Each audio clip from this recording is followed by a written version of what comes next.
Unified 911, anong matutulong namin sa'yo? Anya ti maitulong mi ken kapo. Anong may tatabang ko sa Unsay imo? akong ikatabang nimo? Ngini makadabang namisal ka no? Sa anumang wika o dialekto, may tulong na darating sa iyo.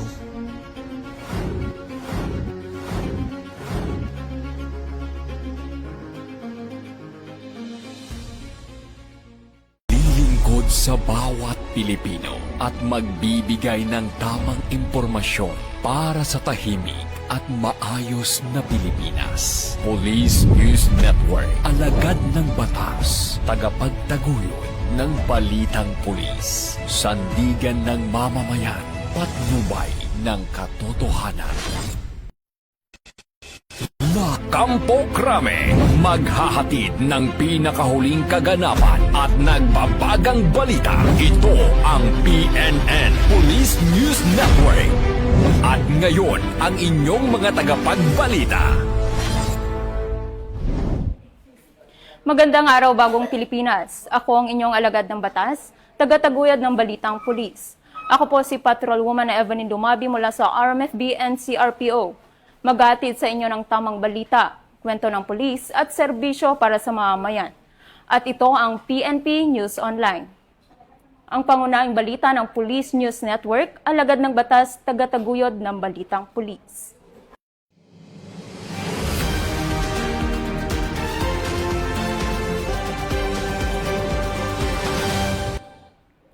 Narito ang mga balitang hatid ng ating PNN correspondents mula sa iba't ibang panig ng bansa.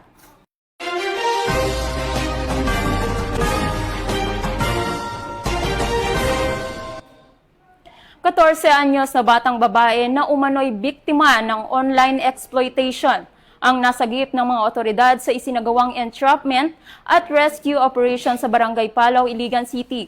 Ang nahuling suspect, kapatid ng biktima. Ang buong detalye ng report ay mula kay Patrolwoman Jane Rose Bohol. Nasagip ng mga otoridad ang isang 14 anyos na minor de edad na umano'y biktima ng online sexual exploitation matapos ang matagumpay na entrapment at rescue operation sa isinagawa sa Purok 17, Barangay Palao, Iligan City, noong Mayo 28, 2026. Inaresto ang isang babaeng suspect na nahaharap sa kasong paglabag sa Republic Act No. 11930 o ang Batas Laban sa Online Sexual Abuse or Exploitation of Children at Child Sexual Abuse or Exploitation Materials. Ayon sa investigasyon, ang naarestong suspect ay kapatid mismo ng biktima at umano'y sangkot sa pag-aalok sa menor de edad para sa online sexual exploitation. Nakumpiska sa operasyon ang isang video cellphone at isang identification card na pinaniniwala ang may kaugnayan sa isinagawang krimen. Pinangunahan ng ICPO Task Force o SAIC ng Iligan City Police Office ang operasyon sa pamumuno ni Police Major Alexander C. Lawan sa ilalim ng superbisyon ni Police Lieutenant Colonel Reynante Doldol at ng overall supervision ni Police Colonel Mario M. Bakiran Jr.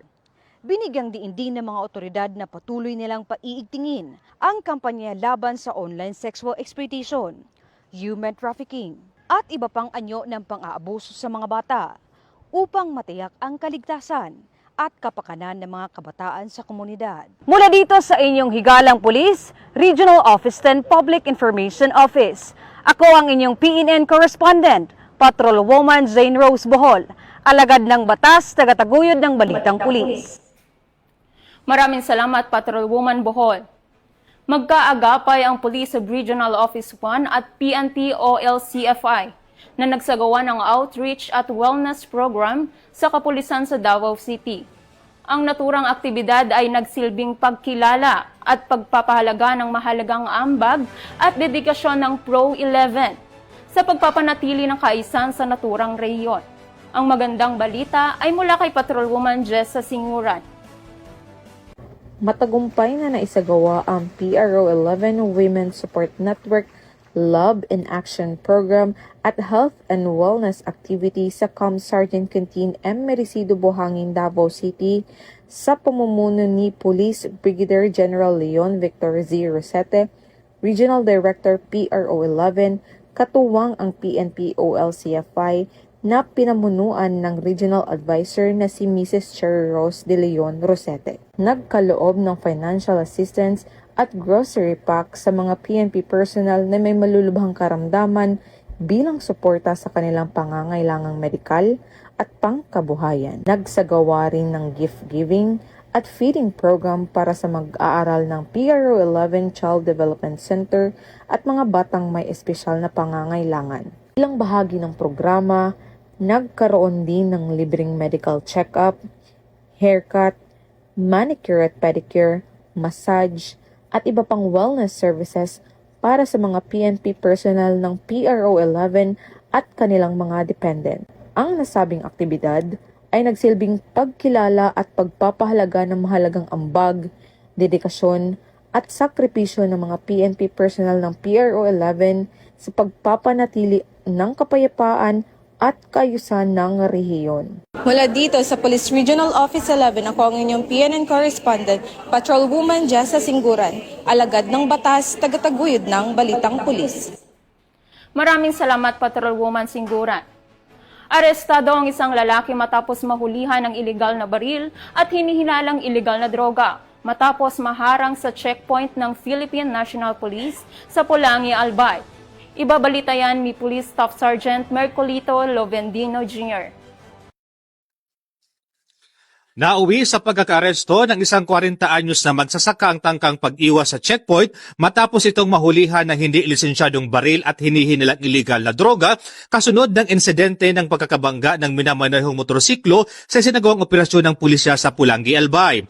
Matagumpay na naaresto ng Pulangi Municipal Police Station ang suspect sa isang routine checkpoint operation bandang alas 11:30 ng umaga sa kahabaan ng Maharlika Highway, Barangay Matakon, Pulangi, Albay.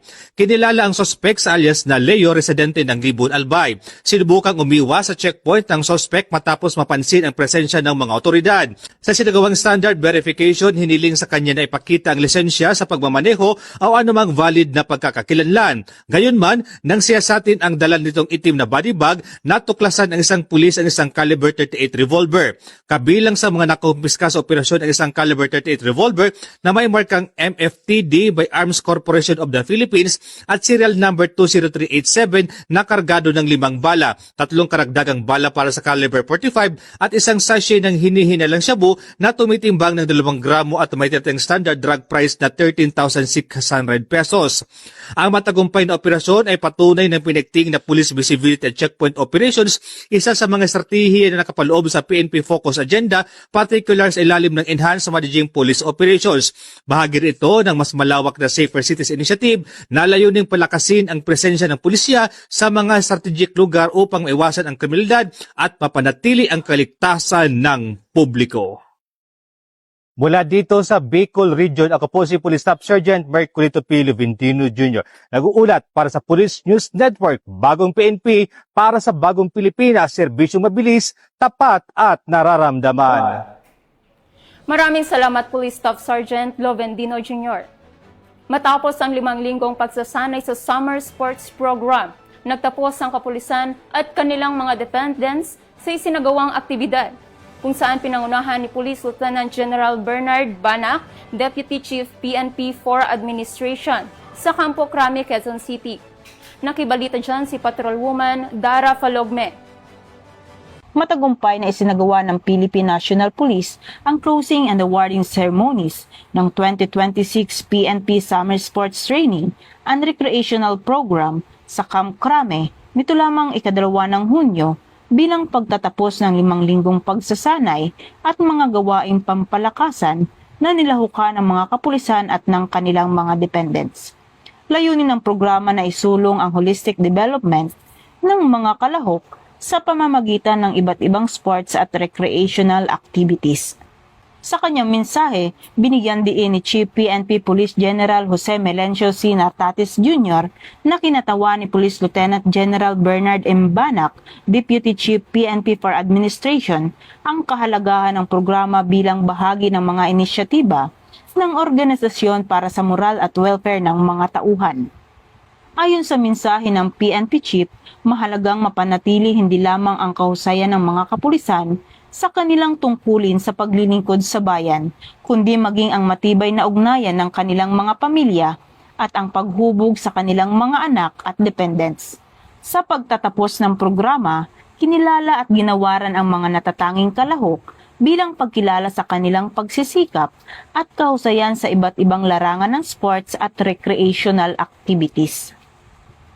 Pinagtibay rin ng aktibidad ang PNP Focused Agenda sa personal morale and welfare na nagbibigay diin na ang kapakanan ng mga tauhan at ng kanilang pamilya ay mahalagang salik sa pagpapanatili ng kahusayan at kahandaan ng organisasyon sa pagtupad sa adhikaing bagong PNP para sa bagong Pilipinas, serbisyong mabilis, tapat at nararamdaman. Mula dito sa Campo Crame, ako ang inyong PNN correspondent, Patroluman Dara Palogni, alagad ng batas, tagataguyod ng balitang pulis. Ito ang bagong PNP para sa bagong Pilipinas, serbisyong mabilis, tapat at nararamdaman. Maraming salamat, Patrolwoman Falogme. Nasagip ang isang menor de edad na babae matapos ang entrapment operation ng Bacoor PNP. Suspect tinakot ang biktima na ikakalat ang sensitibong video kung hindi ito makipagkita sa biktima. Tinutukan niya ni Police Corporal Doris Kaisip. Nasagip ng mga otoridad ang isang menor de edad na dalagita matapos umunong takutin at pilitin ng isang lalaki na makapagkita sa kanya kapalit ng hindi pagpapakalat ng isang sensitibong video. Ayon sa hepe ng Bacoor Component City Police Station na si Police Lieutenant Colonel Alexides Samito, humingi ng tulong ang biktimang si alias Nene kasama ang kanyang ama matapos umano siyang pagbantaan ng sospek na si alias June. Batay sa kanilang reklamo, pinipilit umano ng sospek ang menor de edad na makipagkita at muling makipagtalik sa kanya. Nagbanta rin umano itong ikakalat sa ibang tao at sa social media ang isang pribadong video kapag hindi siya sinunod ng biktima. Agad namang nagsagawa ng entrapment operation ang mga tauhan ng Women and Children Protection Section, Intelligence Unit at SWAT ng Bacoor Police sa isang hotel sa Bacoor City. Ay kinasang entrapment operation, tuluyang nasakote ng mga otoridad ang nasabing sospek. Nakumpiska rin mula sa kanya isang caliber .38 revolver na may kasamang bala, isang cellphone na naglalaman umano ng sensitibong video ng biktima at iba pang personal na kagamitan. Ligtas namang nasagip ang menor de edad. Samantala, 2 ring hotel staff ang naaresto at nahaharap sa kasong obstruction of justice matapos umanong hadlangan at makasagabal sa operasyon. Matapos ang matagumpay na entrapment operation, nahaharap ngayon ang suspect sa mga kasong multiple counts of statutory rape, grave threat, grave coercion, attempted rape in relation to RA 11648. Paglabag sa Article 151 ng Revised Penal Code at illegal possession of firearms and ammunition sa ilalim ng RA 10591. Sa kasalukuyan ay inihahanda na ang mga kaukulang dokumento para sa pagsasampa ng mga kaso laban sa suspect sa Bacoor City Prosecutor's Office. Ito ang bagong PNP para sa bagong Pilipinas, serbisyong mabilis, tapat at nararamdaman. Mula sa Cavite Police Provincial Office, ang tahanan ng mga bayaning pulis, ako ang inyong PNN correspondent. Alagad ng batas sa kapagtaguyod ng balitang pulis. At yan ang mga balitang nakalap ng ating PNN correspondents mula Luzon, Visayas at Mindanao. Para sa mas malawak at mabilis na ulat ng mga balita, huwag kalimutang mag-like, follow and share sa aming official social media accounts ng Police News Network. Tutok lang sa aming YouTube channel para sa mga live stream at replays at i-follow kami sa X account para sa mga real-time updates at Facebook account ng Police News Network. Manatiling mapagmatsyag at laging alam ang totoo. Muling pinaalalahanan ng Philippine National Police at Department of the Interior and Local Government o DILG ang publiko na sumunod sa mga umiiral na lokal na ordinansa sa ilalim na pinapatupad na Safer Cities Initiative upang mapanatili ang kaayusan, kapayapaan at kaligtasan sa mga komunidad. Samantala, hinihikayat rin ang publiko na maging mapagmatsyag at agad na iulat sa mga otoridad ang anumang kahinahinalang aktibidad. Sa ngalan ng pamunuan ng Philippine National Police, sa mangunguna ni Chief PNP Police General Jose Melencio Nartates Jr. at sa pamumuno ni President Ferdinand Bongbong Marcos Jr., kami ay maglilingkod sa bawat Pilipino at magbibigay ng tama at balanseng balita. Mula rito sa tanggapan ng tagapag-ugnay ng Pambansang Pulisya, ako ang inyong alagad ng batas, taga-taguyod ng Balitang Pulis, Patrolwoman Evelyn Lumabi mula sa RMFB and CRPO. Maghahatid ng tamang balita, kwento ng pulis at serbisyo para sa mamayan. At ito ang PNP News Online, ang pangunahing balita ng Police News Network, at ito ang bagong PNP para sa bagong Pilipinas. Serbisyong mabilis, tapat at nararamdaman.